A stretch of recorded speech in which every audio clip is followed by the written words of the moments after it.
Senhor Jesus, obrigado, Pai, porque a gente tem a Tua palavra. Nós temos o privilégio de ter em casa, ter tantas versões, como o pastor mesmo disse.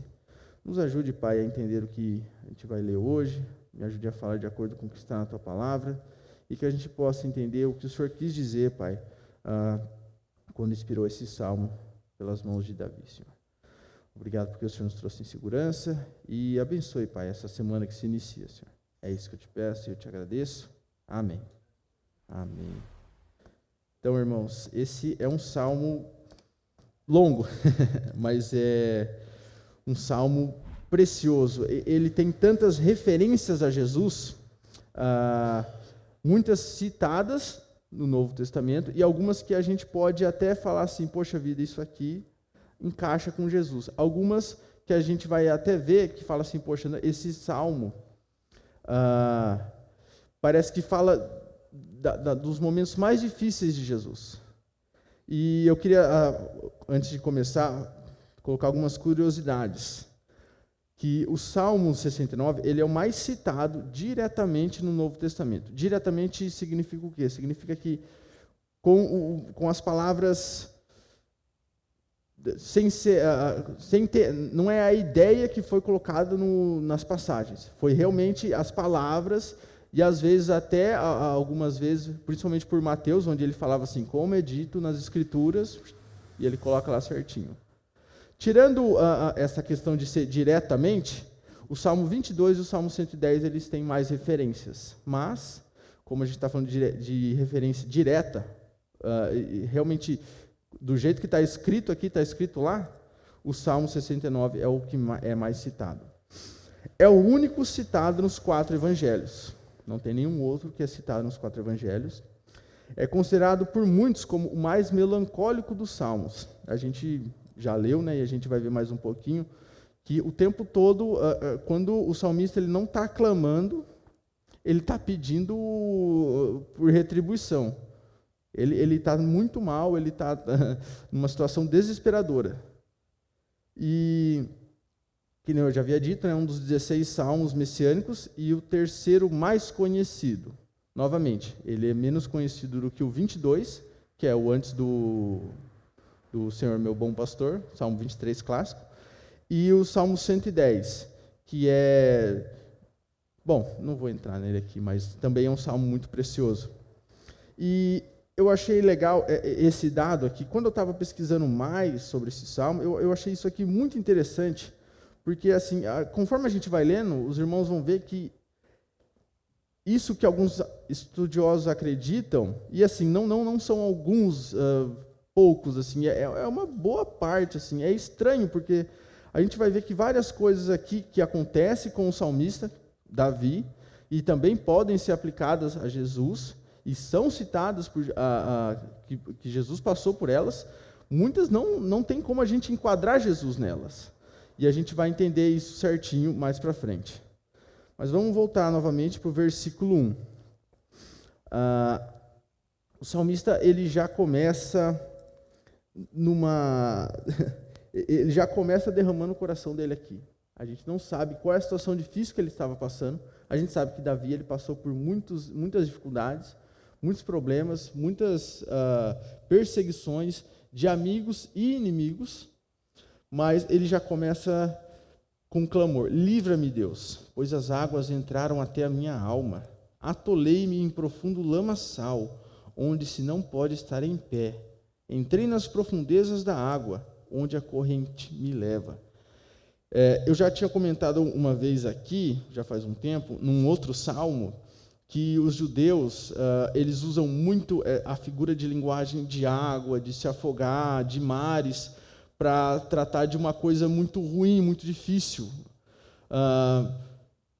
Para a gente, eu não sei quantos aqui sabem nadar, mas ainda assim já é você entra na água, já é um perigo. Olha lá, o Daniel até falou que não sabe, tadinho.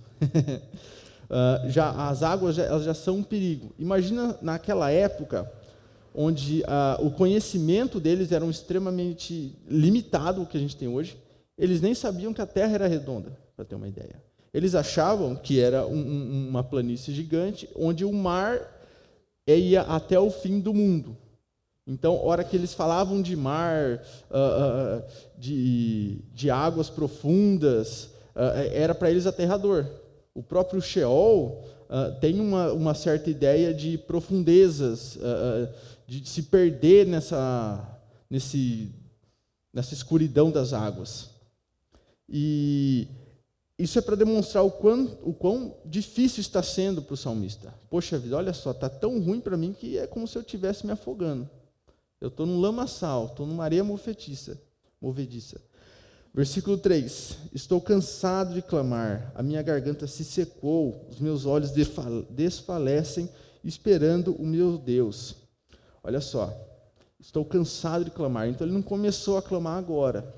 Ele está enfrentando esse problema, essa dificuldade já faz um tempo. E ele fala, poxa vida, eu estou esperando por Deus, eu estou clamando por Deus, e eu estou ficando cansado. Eu estou ficando sem lágrimas para chorar, sem forças para ficar de pé. E ele continua, aqueles que me odeiam sem causa são mais do que os cabelos da minha cabeça. Aqueles que procuram destruir-me, sendo injustamente meus inimigos, são poderosos. Então restituí o que não furtei. Algumas versões elas explicam um pouco melhor esse versículo, essa parte final. Então restituí o que não furtei. O salmista ele está sendo obrigado a devolver o que ele não roubou. O que era dele, estão pressionando tanto ele que ele tem que dar. Ele está sendo roubado. Ele está passando por essa dificuldade, por esses problemas. E essa é a primeira citação que a gente vê do Novo Testamento. Está em João 15, 25. Eu não coloquei na tela, para que os irmãos abram a palavra. Evangelho de João, capítulo 15, versículo 25. O último dos evangelhos. Aqui está a primeira citação do Novo Testamento.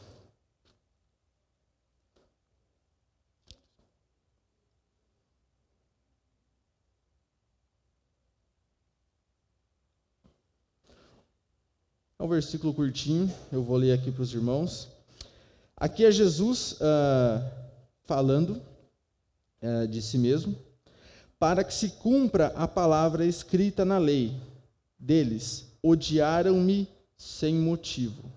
Ou seja, o salmista aqui, Davi, ele estava falando assim, olha, estão me odiando sem razão, estou sendo maltratado sem nenhum motivo, está acontecendo tudo de ruim comigo. E assim, por mais bom que a gente sabe que Davi foi, a gente também sabe que ele também foi muito mal. E a gente sabe que todo mundo, com exceção de Jesus, pecou. Então, para o salmista falar, eu não fiz mal a ninguém, não quer dizer que ele esteja mentindo, mas assim, é alguma coisa do tipo assim, direta. Que nem, por exemplo, eu não fiz nada de mal para o Devair. Mas, poxa vida, nada, será que eu nunca pisei e eu falei mal dele aqui no púlpito, né, Deva? Mas Jesus, ele fala disso isso de forma perfeita. Cara, estão me odiando sem razão nenhuma. E realmente, o que Jesus fez? Jesus veio morrer para salvar a gente, pelos nossos pecados. E ele estava sendo maltratado, ele estava sendo odiado por poderosos, que nem a gente viu aqui, a mesma coisa do salmista, né? Os fariseus, os escribas, pessoas de poder, governantes, estavam todos odiando Jesus, sem razão, sem motivo. Ele continua, versículo 5. Tu, ó Deus, bem conheces a minha estultice, e os meus pecados não te são encobertos. Está vendo por que a gente não pode acreditar no que aqueles estudiosos disseram, que esse salmo ele está falando completamente de Jesus? Alguns estudiosos dizem isso. Olha, esse salmo aqui, ele é praticamente todo de Jesus. Mas aqui está o primeiro detalhe que mostra para a gente que não. Tu, ó Deus, bem conheces a minha estultice, ou a minha tolice, ou a minha insensatez, e os meus pecados não te são encobertos. Está na cara que isso daqui não é, o salmo todo não é de Jesus. É por isso que eu achei tão impressionante que tem gente, estudiosos, que ainda falam assim, não, tudo aqui é de Jesus. Jesus nunca pecou, Jesus nunca errou. Aqui o salmista, ele errou. Ele está falando, olha só Deus. Ele começa reclamando, ele começa falando que está sofrendo injustiça e que ele quer a salvação de Deus, mas ele fala, olha, eu sei que eu vacilei, Deus, eu sei que eu fiz o que não deveria, e é por isso que eu estou... e eu sei que o Senhor não ignora o meu pecado, que o meu pecado o Senhor joga para debaixo do tapete. Eu sei que, entre aspas, assim, eu mereço estar nessa situação. Versículo 6. Não sejam envergonhados por Deus, envergonhados por minha causa, aqueles que esperam em Ti, ó Senhor, Deus dos exércitos. Não sejam confundidos por minha causa aqueles que Te buscam, ó Deus de Israel. O que o salmista está falando? Olha, Deus, no versículo 5 novamente, né? Eu sei que eu errei, o Senhor conhece como um tolo eu sou, mas não permita que a minha tolice atinja aqueles que confiam em mim. E aqui que a gente consegue ver novamente que aqui não está falando de Jesus, porque com certeza não é de Jesus, mas aqui é Davi.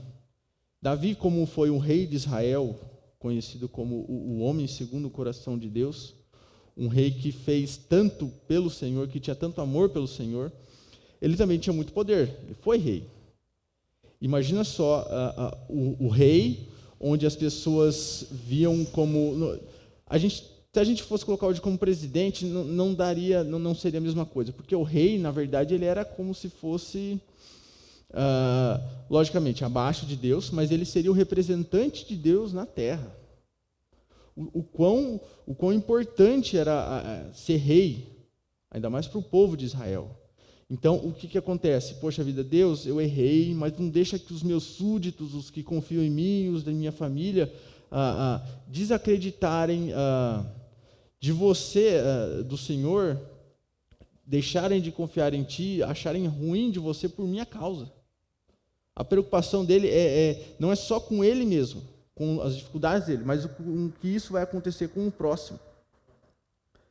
Versículo 6. Versículo 7. Porque por amor de Ti tenho tenho suportado afrontas, a confusão cobriu-me o rosto. Novamente, a gente vai ver que o tempo todo ele vai para um assunto, depois ele volta para o clamor. Ele volta para a descrição do quão difícil está sendo para ele, do que tem acontecido com ele. E aqui ele diz, a gente vai ver mais para frente, alinhando mais com esse versículo, que assim, o que ele tem sofrido é sim por conta da tolice dele, e ele chega à conclusão de que esse sofrimento foi trazido por Deus. Assim, olha Deus, eu tô suportando essas afrontas, eu estou sofrendo por conta disso, por amor a Ti, porque eu te amo, porque eu te sigo. E mais para frente ele vai admitir, eu sei que é o Senhor que está fazendo isso, Pai. E assim, ele em nenhum momento ele fala assim, o Senhor está errado, porque ele não está. Mas ele fala assim, me ajuda a passar por essa dificuldade, me tira desse, porque está sendo muito difícil para mim. Versículo 8. Tenho me tornado um estranho para os meus irmãos e um desconhecido para os filhos de minha mãe. Aqui, outra citação desse salmo no Novo Testamento, e mais uma messiânica, onde Jesus ele utiliza desse versículo em relação à família dele mesmo. Está em João 7:5. Novamente, Evangelho de João. Tenho me tornado um estranho para os meus irmãos, um desconhecido para os filhos de minha mãe. Aqui, Davi está falando o seguinte, olha, está tão difícil para mim, o pessoal está me maltratando tanto, que nem a minha própria família está me apoiando, eles estão me ignorando. Aqui com Jesus, a ideia é mais ou menos essa, mas é mais para a ideia de conhecer mesmo. Jesus ele diz, no capítulo 7, versículo 5, ele não, né? Mas é dito sobre ele, né? Pois nem seus irmãos criam nele. Vamos ler a partir do versículo 1 para ter um pouco de contexto. Depois disso, Jesus começou a andar pela Galiléia, pois não queria passar pela Judéia, visto que os judeus procuravam matá-lo. Estava próxima à festa dos judeus, a festa dos tabernáculos. Então seus irmãos lhe disseram: retira-te daqui e vai para a Judéia, para que também os teus discípulos vejam as obras que fazes. Porque ninguém que procura ser conhecido age em segredo, já que fazes essas coisas, manifesta-te ao mundo, pois nem os seus irmãos criam nele. O que acontece? Os irmãos chegam e falam assim: olha, Jesus, aqui, se você fala que você é quem você é, você tem que ser reconhecido pelo mundo, você tem que sair num lugar que tem mais gente, começar a procurar um público maior. A Judéia, onde ele estava, era uma cidade, era uma região minúscula, com pouquíssimo poder político, poder de fala, qualquer coisa. Nunca que alguém imaginou que ia de lá sair o Salvador ou alguém importante. Então os irmãos estão falando o seguinte: olha, você tem que ir para um lugar melhor. Eles estão tentando falar para Jesus o que ele tinha que fazer, né? E aqui o evangelista João, ele deixa bem claro isso, né? Olha só, nem os irmãos dele que cresceram com ele, nem a família dele entendia quem Jesus era. Não conhecia ele. Não falou assim: ó, se você está falando que você é quem você é, tipo assim, ó, não é que a gente não confia em você, mas a gente não confia. Então você tem que procurar a aprovação dos outros para que você poder ser o que você diz ser. E voltando para o versículo 8, tenho me tornado um estranho para os meus irmãos e um desconhecido para os filhos de minha mãe. Imagina só, para isso acontecer com a gente já deve ser difícil. Eu imagino que para Davi tenha sido muito complicado isso, para que os próprios irmãos não o estivessem ignorando, o estivessem o maltratando. Mas imagina para Jesus, que aqui no caso para Davi foi um período. Imagina para Jesus crescer, ensinar, falar para todos os seus irmãos que viveram com ele e ninguém conhecer ele de fato. Ninguém. Imagina o quão triste deveria ser para Jesus. Versículo 9. Outro salmo que a gente vê respaldo no Novo Testamento. Pois o zelo da tua casa me devorou, e as afrontas dos que te afrontam caíram sobre mim. Jesus, quando ele entra no templo, a gente vê também em João, quando ele entra no templo e ele vê que eles transformaram a adoração do templo em um comércio, deixavam animais expostos, animais imundos que não eram, que eram imundos de acordo com a lei, para que você pudesse comprar, para que você pudesse sacrificar no templo. Tinham também cambistas, que eram pessoas que trocavam dinheiro. Transformou o templo num comércio. Infelizmente, isso não é tão difícil para a gente imaginar hoje em dia. Quantas ditas igrejas não transformam a casa de Deus num banco, num pedinte de esmolas, dizendo que Deus precisa do seu dinheiro, Deus precisa disso, Deus é uma alegria, é uma bênção poder contribuir com Deus, contribuir com a obra, dar o dízimo, dar a oferta. Mas assim, eles transformaram isso aqui numa verdadeira, num mercado. Vamos ver o que Jesus diz. João 2:17. Capítulo 2, 17. Bem no comecinho, essa é um episódio que a gente só vê em João também.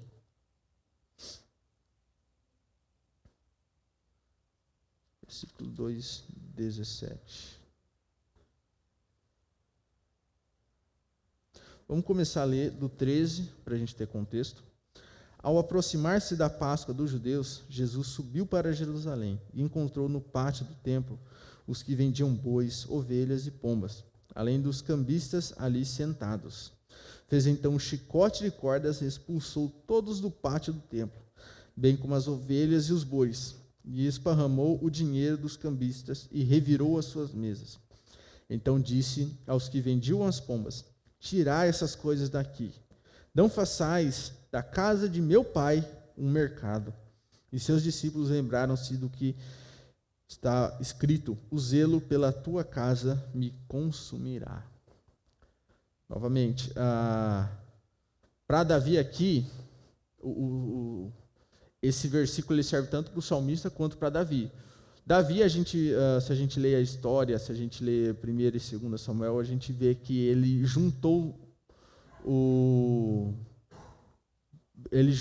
uma quantidade gigantesca de materiais de construção, pedra, metais preciosos, metais gerais, para que fosse feito o templo, para que o seu filho Salomão construísse o templo.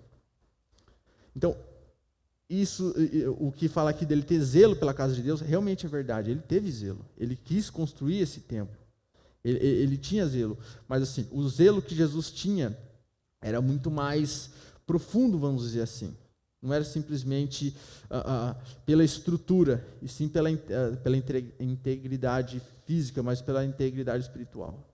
O templo, e detalhe, esse templo onde os discípulos de Jesus estavam, acreditem ou não, ele era mais bonito, ele era maior, ele era mais decorado do que o templo que Salomão fez.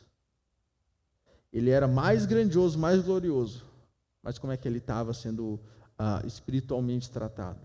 A gente vai lá, pequei, vou comprar uma cabra, vou comprar 2 rolinhas, a gente vai lá, sacrifica, volta a tempo de almoçar. Estava sendo dessa forma. Não estava sendo feito de coração. Versículo 10.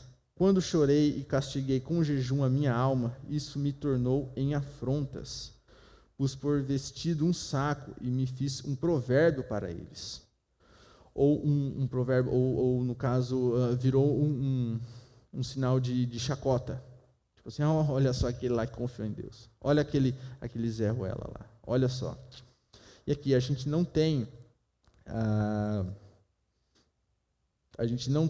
nenhuma citação disso, de que isso aconteceu com Jesus, mas a gente sabe o quanto Jesus sofreu na cruz. E assim, isso aqui foi fichinha comparado ao que Jesus sofreu na cruz. Não só na cruz, né? Todo o processo, né? As chicotadas que ele levou, o espancamento, a humilhação. E assim, eu gosto muito dos Salmos por conta disso. A gente consegue, ele fala tanto para a gente hoje, mesmo sendo tão antigo e sendo cânticos. Os Salmos, eles são cânticos. Isso daqui, esse Salmo, se a gente vê desde o começo, antes no título dele, está lá como ele deveria ser cantado e por quem. Isso aqui era uma adoração, um louvor para Deus. E a gente vai chegar lá, no finzinho, ele fala que o certo realmente, ele chega à conclusão de que a gente tem que adorar a Deus. Versículo 12. Aqueles que se assentam à porta falam contra mim, e fui o cântico dos bebedores de bebida forte. Até os bêbados estavam tirando sarro do salmista.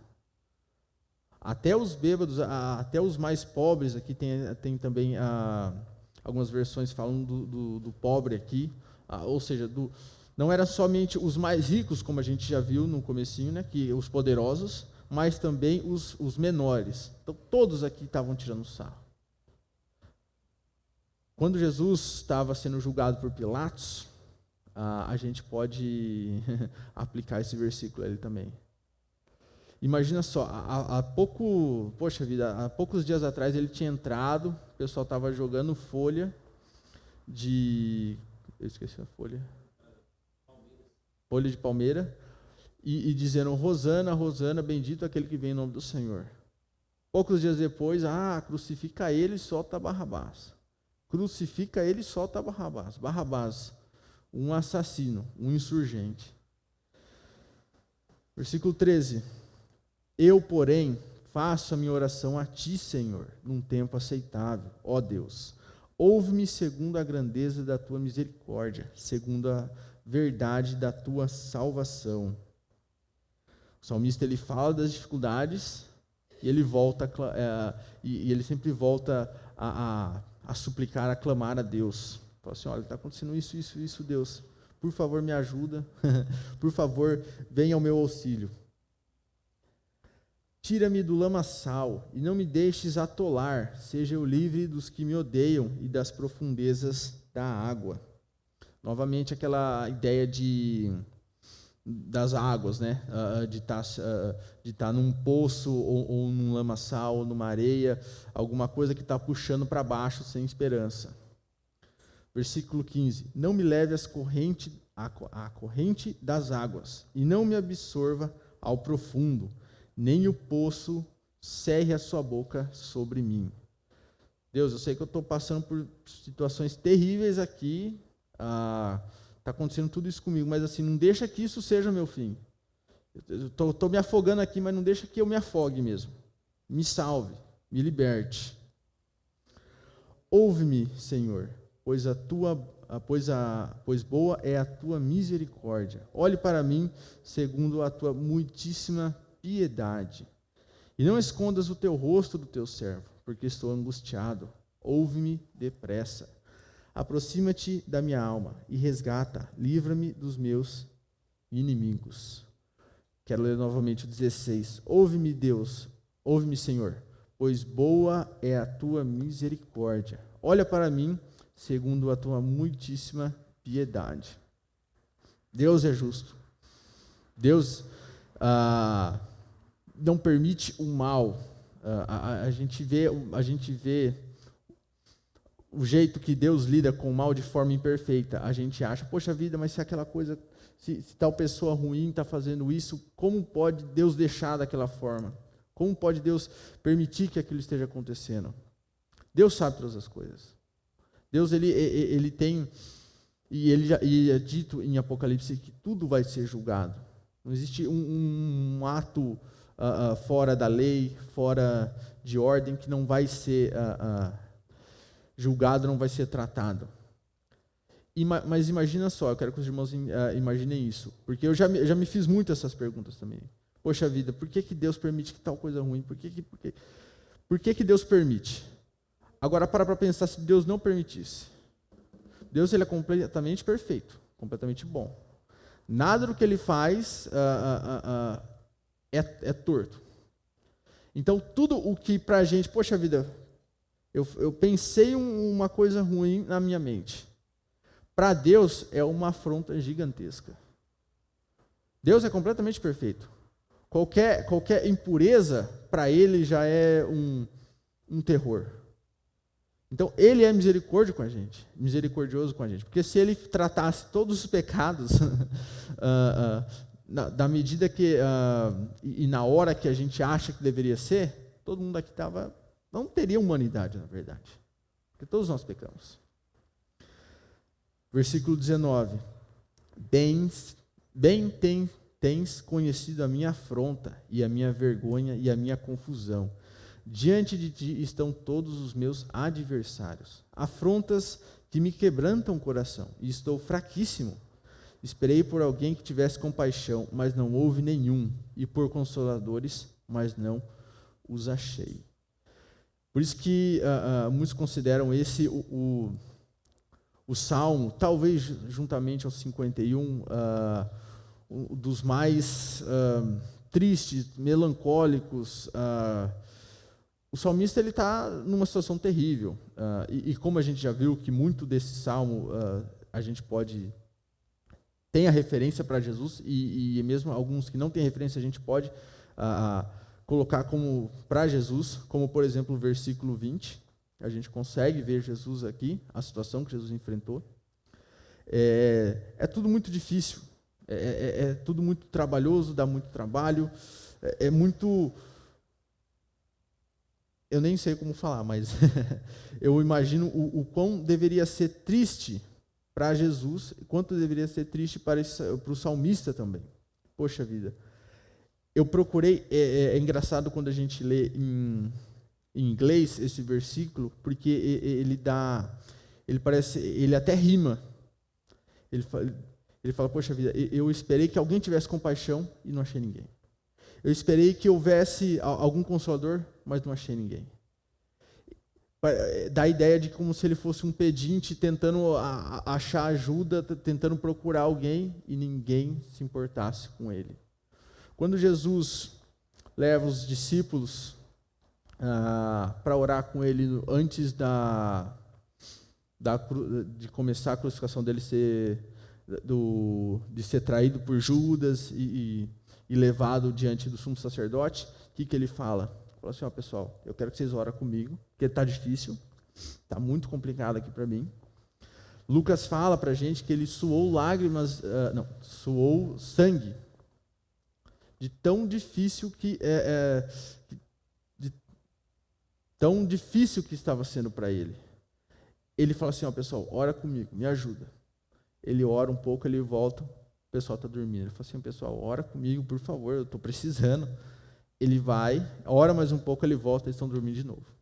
Ele repreende eles acordam, eles começam a orar, Jesus vai ao longe, ora de novo, volta, eles estão dormindo de novo. Ele acorda eles e fala assim, seguinte, já está vindo aí o traidor, levanta e vamos continuar. Deram-me fel por mantimento, e na minha sede me deram a beber vinagre. Outra citação no Antigo Testamento. Esse está em 3 dos 4 evangelhos. Mateus, Marcos e João. A gente vai ler só a passagem de João, aproveitar que a gente está vendo tudo praticamente em João, né? João 19, do versículo 28 ao 29. Deram-me fel com mantimento, e na minha sede me deram de beber vinagre. Como se o sofrimento dele já não fosse difícil o suficiente, como se na cruz já não tivesse ruim o suficiente, ainda deram vinagre para Jesus beber na cruz. E eu gosto bastante dessa passagem de João, ao invés dos outros evangelhos, porque ela explica um pouquinho mais do porquê Jesus ele pede o vinagre. Jesus estava sim com sede, Jesus estava realmente com sede, ele já havia perdido uma quantidade gigantesca de sangue, já tinha sido espancado, já tinha carregado a cruz pesada pra caramba até o monte, o Monte do Calvário ou o Monte da Caveira, né? E já era quase 3 da tarde, então imagina só, já ficar o dia inteiro orando, o dia inteiro sem beber água já devia dar sede. Imagina depois de tudo isso que você sofreu. Ele estava realmente com sede. Mas olha só o que ele fala no versículo 28 e no versículo 29.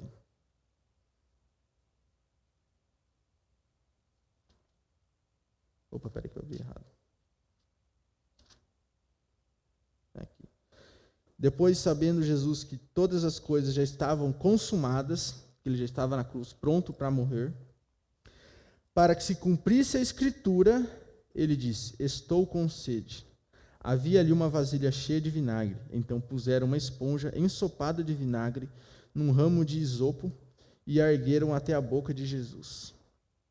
Ou seja, Jesus ele falou o seguinte, está chegando na hora. Jesus em nenhum momento ele deixou de saber o que aconteceria com ele. Ele sabia de todo o sofrimento que ele ia enfrentar, ele sabia tudo que ele tinha que cumprir, e isso foi uma dessas coisas. Ele tinha que, no caso, beber esse vinagre. Eu imagino Jesus assim, olhando e falando assim, poxa vida, já está ruim aqui demais para mim, ainda tem que beber esse vinagre para cumprir a profecia, a lei. Então ele fala assim, olha, eu estou com sede. Aí os caras pegam, molham o vinagre e dá para Jesus beber. Pouco tempo depois, Jesus parte. Jesus entrega. E Voltando, versículo 21. Deram-me fel como mantimento, ou me deram comida amarga, e na minha sede me deram a beber vinagre. Aqui o salmista, ele está usando de figuras de linguagem, assim como as águas, assim como o lamaçal, para demonstrar o sofrimento dele e o quanto os inimigos dele estão fazendo ele sofrer. Mas Jesus foi literal. E assim, quando a gente acha que ele não pode aguentar mais, que ele finalmente vai desabar em lágrimas, aqui é mais um pouco do que a gente consegue ver que aqui não é Jesus o salmo completamente, o salmo completo. A gente não pode aplicar esse salmo todo para Jesus.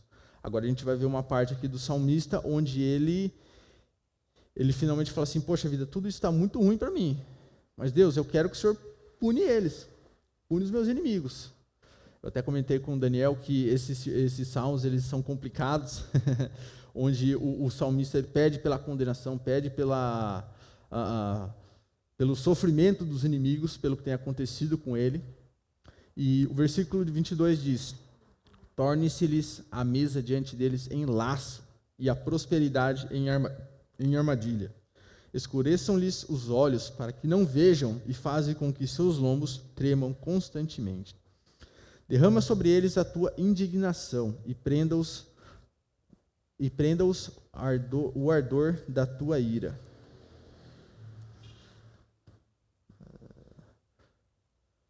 Fique desolado o seu palácio, e não haja quem habite nas suas tendas. Essa aqui é uma outra citação no Novo Testamento. Aqui agora não sobre Jesus, mas sobre o seu grande traidor, Judas. Em Atos 1:20, Pedro diz, um pouco mais para frente de João, em Atos dos Apóstolos, capítulo 1, versículo 20, é dito assim: porque no livro de Salmos está escrito: fique deserta a sua habitação, e não haja quem nela habite. Se referindo a Judas, depois que ele traz Jesus, e o campo que ele usa com o dinheiro. Judas ele traz Jesus por dinheiro, e ele compra um campo. Aí ele se arrepende, ele tem remorso de ter entregado Jesus, e ele se mata nesse campo. E esse campo, ele vira uma maldição, ele fica amaldiçoado, porque Judas morreu ali mesmo. Então ninguém mais constrói nesse campo. Ninguém mais pisa nesse campo, porque, imagina só, o traidor de Jesus. Versículo 26. Pois perseguem aquele a quem feriste, e conversam sobre a dor daqueles a quem chagaste. Lembra que eu tinha comentado que o salmista ele chega a um ponto onde ele fala assim: olha, eu sei que eu estou sofrendo isso por conta do que eu fiz, e eu sei que isso está vindo de ti, Deus. Pois perseguem aquele a quem tu feriste.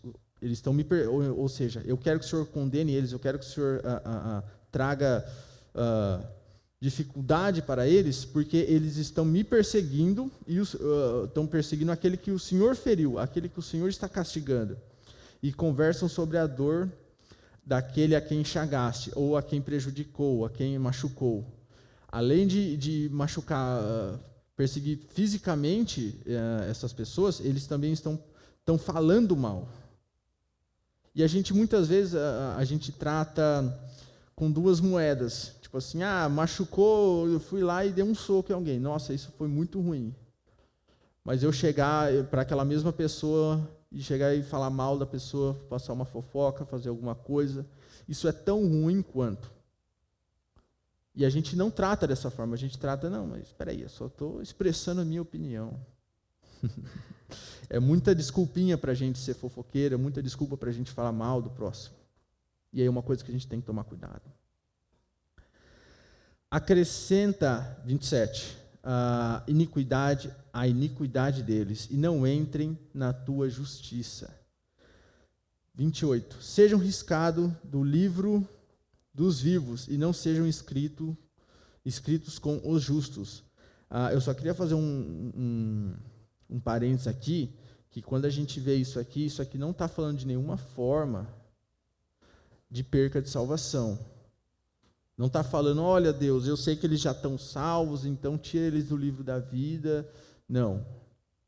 Quem é salvo, é salvo. E outra, o entendimento aqui que o salmista tinha, que as pessoas da época tinham, sobre a vida eterna, era nenhuma. Eles acreditavam que eles morreriam e acabou.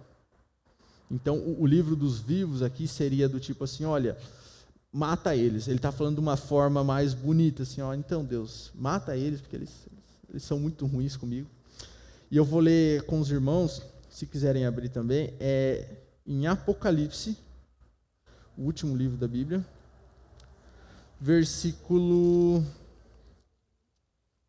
capítulo 3, versículo 5. Só para reforçar, porque eu já vi muito não, mas eu já ouvi usarem esse versículo de forma errônea para justificar a perca da salvação.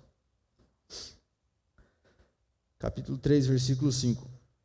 Assim, o vencedor será vestido de vestes brancas, e de maneira nenhuma riscarei seu nome do livro da vida, mas, pelo contrário, reconhecerei seu nome diante de meu Pai e diante de seus anjos.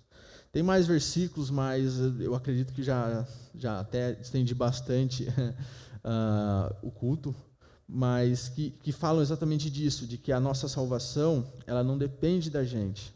O livro da vida, no caso, ele já foi escrito antes da fundação do mundo. Da mesma forma, em Apocalipse também fala, né, que da mesma forma que Cristo morreu antes da fundação do mundo, os nomes, ou melhor, os de que creem em Cristo, de que se aceitaram como Senhor e Salvador das suas vidas, já está nesse livro. Então, só para deixar bem claro que aqui não fala de perca de salvação, não fala do livro da vida como o livro da eternidade.